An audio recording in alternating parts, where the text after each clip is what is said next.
प्रबंध समिति आदर्श विद्या मंदिर जोधपुर कक्षा 10वीं संस्कृत की ऑनलाइन कक्षा में आप सभी का स्वागत, अभिनंदन। आज हम व्याकरण में संधि प्रकरण पढ़ेंगे। संधि किसे कहते हैं? वर्णानाम मेलनम संधि, वर्णों के मेल को संधि कहते हैं। यानी कि दो या दो से अधिक वर्णों का जो मेल होता है, जो मिलन होता है, उसे संधि कहा जाता है। अब यहाँ ये प्रश्न उठता है कि वर्ण कहते किसको है? क्या चीज? वर्ण किसे कहते हैं? ठीक है, ध्वनि का वह सबसे छोटा भाग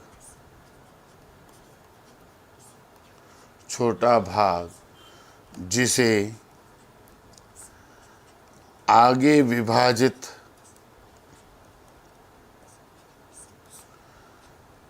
नहीं किया जा सकता, उसे वर्ण कहते हैं। ठीक है, उसे वर्ण कहते हैं। ठीक है, ध्वनि का सबसे छोटा जो भाग है वह वर्ण कहलाता है। इसका दूसरा नाम अक्षर भी है। अक्षर की परिभाषा क्या है? न क्षरः इति अक्षरः, जिसका क्षय नहीं होता वह अक्षर है। यानी कि ध्वनि की जो सबसे छोटी इकाई है वह वर्ण कहलाती है, उसे वर्ण कहेंगे। जब हम वर्णमाला लिखते हैं तो उसमें ये क ऐसे लिखा जाता है, ये सबसे छोटा है, आधे क से आगे इसका टुकड़े हो नहीं सकते। ठीक है, इसलिए यह सारे वर्ण हैं। अब हम देखते हैं संधि के भेद कितने होते हैं। संधि को मुख्यतः 3 भागों में विभाजित किया जाता है। कौन कौन से? पहला है स्वर संधि, दूसरा व्यंजन संधि और तीसरा है विसर्ग संधि। आज हम पहला स्वर संधि पढ़ेंगे। स्वर संधि कहते किसको है? दो या दो से अधिक स्वरों के मेल को स्वर संधि कहते हैं। इसे अच संधि भी कहा जाता है।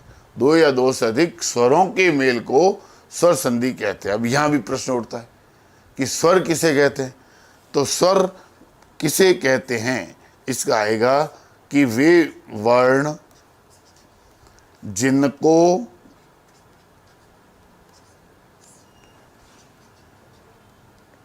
उच्चारित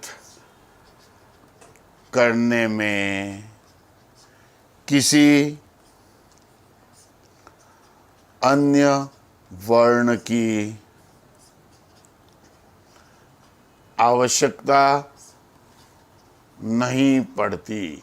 यानी कि जो स्वतंत्र रूप से, जिनको हम स्वतंत्र रूप से बोला जा सकता है, बोल सकते हैं, ठीक है ना, बोला जा सकता है, वे सारे ही स्वर कहलाते हैं, उन्हें स्वर कहते हैं।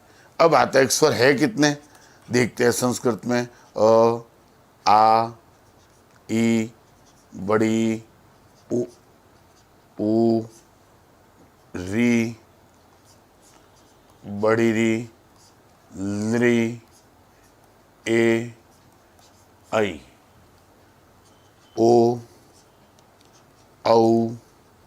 ठीक है, ये स्वर है। अंग और अह ये स्वर की श्रेणी में नहीं आते। क्यों? क्योंकि ये दोनों मिश्रित स्वर है। ये दोनों मिश्रित है। कैसे है मिश्रित? इसमें अनुस्वार की सहायता ली गई।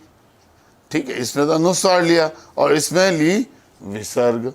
ठीक है ना, इसलिए ये दोनों स्वर में नहीं आते हैं। इसका अर्थ संस्कृत में स्वर कितने हुए? 1 2 3 4 5 6 7 8 9 10 11 12 और 13। संस्कृत में स्वर की संख्या होती है 13। और हिंदी में ये हट जाएंगे 2, तब हिंदी में कितने हो जाएंगे? 11। किस में? हिंदी में। और संस्कृत में 13। किस में? संस्कृत में 13 रहेंगे। ठीक है, चलिए अब देखते हैं स्वर संधि के भेद कितने होते हैं। स्वर संधि के भेद 7 होते हैं।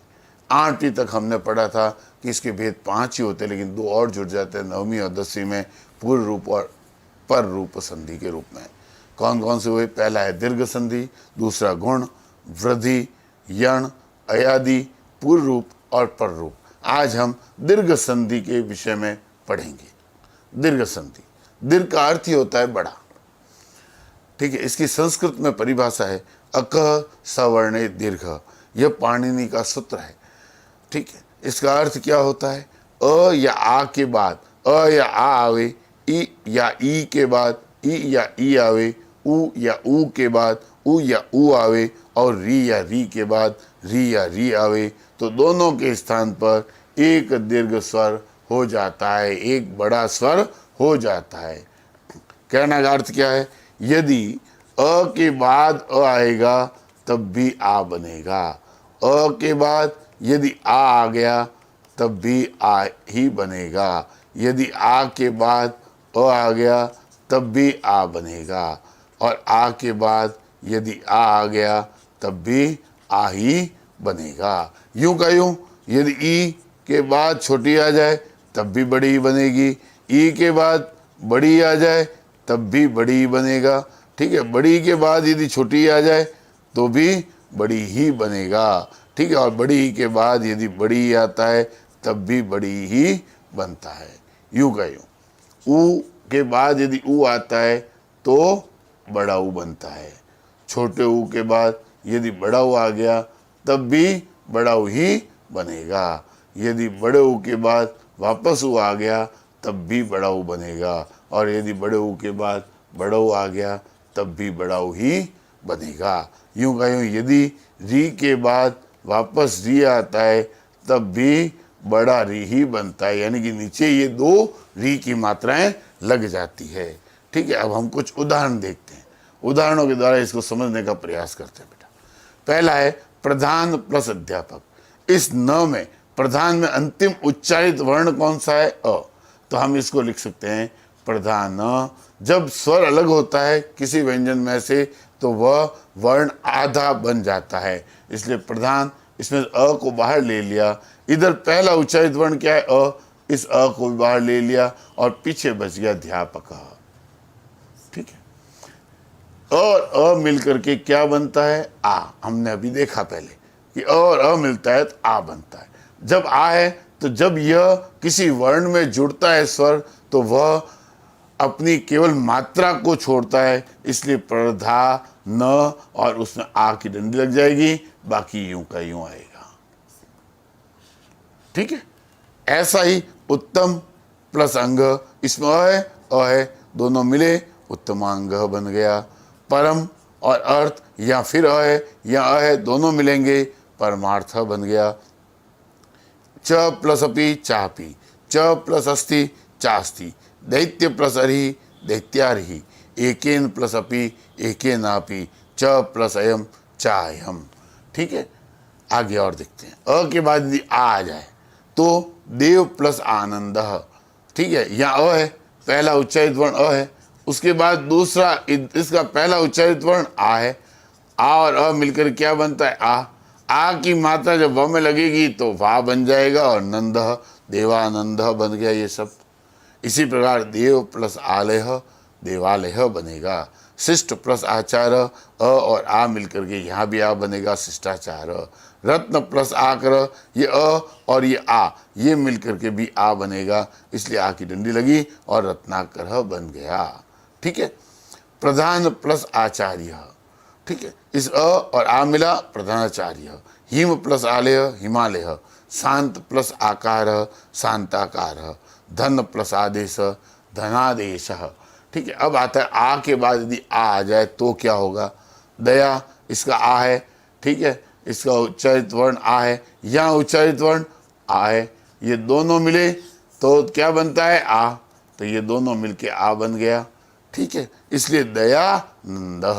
विद्या प्लस आलय विद्यालय, महा प्लस आशय महाशय, विद्या प्लस आतुर विद्यातुर, वर्षा प्लस आगम वर्षागम, राजा प्लस अध्या राजाध्या, सुधा प्लस आकर सुधाकर, तथा प्लस आगत तथागत। यहाँ भी आ और आ मिल गया तो दोनों मिलकर के आ बना, और आ जब थ में मिला तो तथागत बन गया। अब आगे देखते हैं, आ के बाद यदि अ आ जाए तो भी आ ही बनता है। यहाँ विद्या, विद्या के बाद आ के बाद ये आ और ये अ ये दोनों मिले तो आ बना, आ मिलती देह में जुड़ गया तब विद्या बन गया, अर्थी विद्यार्थी बन गया। शिक्षा प्लस अर्थी शिक्षार्थी, तथा प्लस अपि तथापि, कदा प्लस अपि कदापि, यदा प्लस हम यदाहम, महा प्लस असुर महासुर, तदा प्लस अपि तदापि, ठीक है। दिवा प्लस अपि दिवापि, सेवा प्लस अर्थी सेवार्थी। इसी प्रकार यदि ई के बाद ई आता है तब भी बड़ी बनता है, देख सकते हैं अपन। यहाँ ई छोटी, यहाँ ई छोटी, ई के बाद फिर वापस ई आ गया, ठीक है। दोनों ई मिले और ये बड़ी ई बन जाएगा, ठीक है। इसलिए यहाँ गिरिंद्र, कवि प्लस इंद्र कविंद्र, रवि प्लस इंद्र रविंद्र। कुछ विद्यार्थी अपना नाम जिनका रविंद्र होता है वे छोटी ई की मात्रा लगाते हैं, जबकि इसके आधार पर, सूत्र के आधार पर यह गलत है।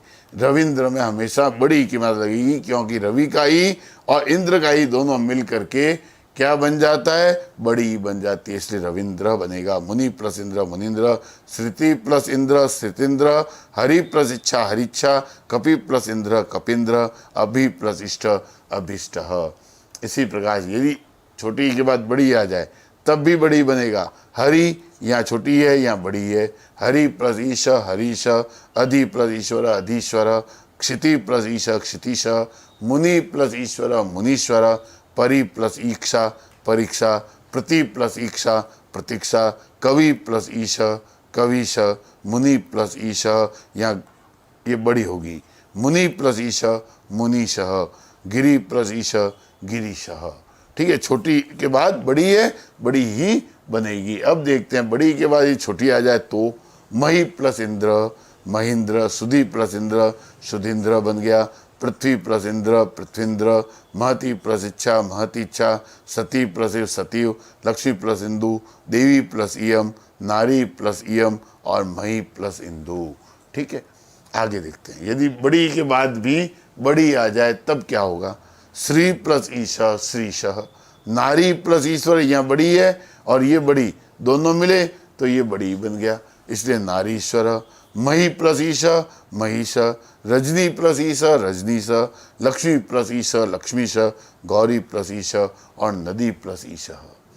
यूं का यूं यदि ऊ के बाद ऊ आ जाए तब यही होगा। गुरु प्लस उपदेश गुरु उपदेश। यहाँ एक बात समझने की है, र पर ऊ की मात्रा ये तो है छोटे ऊ की मात्रा, इसलिए यदि हम बड़े ऊ की लगाते हैं तो जो हम घाट वाला र हमने कई बार देखा होगा, जो घाट वाला र है वह है बड़े ऊ की मात्रा वाला और ये है छोटे ऊ की मात्रा वाला। इसलिए गुरु में छोटा होता है और ऊ मिला बड़ा हो गया, इसलिए यहाँ घाट लग गई। गुरु उपदेश। भानु प्लस देय भानुदेय, विष्णु प्लस देय विष्णुदेय, लघु प्लस उपाय लघु प्लस उपदेश, सु प्लस उक्ति सूक्ति, मधु प्लस उत्तमम मधुत्तमम, ठीक है। इसी प्रकार यदि ऊ के बाद बड़ा हुआ जाए तब भी सिंधु प्लस उर्मी, लघु प्लस उर्मी, विधु प्लस ऊर्ध्वम, लघु प्लस ऊर्ण, ठीक है। इस प्रकार से ये संधि विच्छेद होगा। वधु प्लस उपदेश, ऊ के बाद बड़े ऊ के बाद छोटा हुआ गया, वधु प्लस उत्सव, बनेगा क्या, बड़ा ऊ ही बनेगा, इसलिए वधुत्सव। वधु प्लस वाच वधुवाच। अभी हम जितनी भी संधि पढ़ रहे हैं उसमें दोनों के स्थान पर एक स्वर बन जाता है, दोनों के स्थान पर एक स्वर बनता है, ठीक है। आगे ऐसे आएंगे जिसमें केवल एक ही बदलेगा, ठीक है। इसलिए यहाँ ये जानना जरूरी है कि यहाँ दोनों ही बदल गए, दोनों की जगह एक स्वर जुड़ जाता है। वधु प्लस वाच वधु प्लस उक्ति ही। इसी प्रकार बड़े के बाद यदि बड़ा हुआ जाए तो क्या होगा। भू प्लस ऊर्ध्वम भूर्ध्वम, चमू प्लस ऊर्ध्वम चमूर्ध्वम, वधु प्लस ऊंचे वधुचे, ठीक है। इसी प्रकार आगे देखो री आ जाए, इसके 4 उदाहरण हैं। पितृ प्लस ऋणम, री के बाद री आया है तो बड़ी री यानी कि 2 नीचे री की मात्रा में ये 2 लग जाते हैं। मातृ प्लस ऋणम मातृणम, होत्री प्लस कार होत्रिकार, कर्तृ प्लस ऋणी कर्तृणी हो जाएगा, ठीक है। आज यह हम अपना दीर्घ संधि पूर्ण हुई, ठीक है। कल गुण संधि पढ़ेंगे, ठीक है। अपन तैयार होकर आएंगे। धन्यवाद भैया।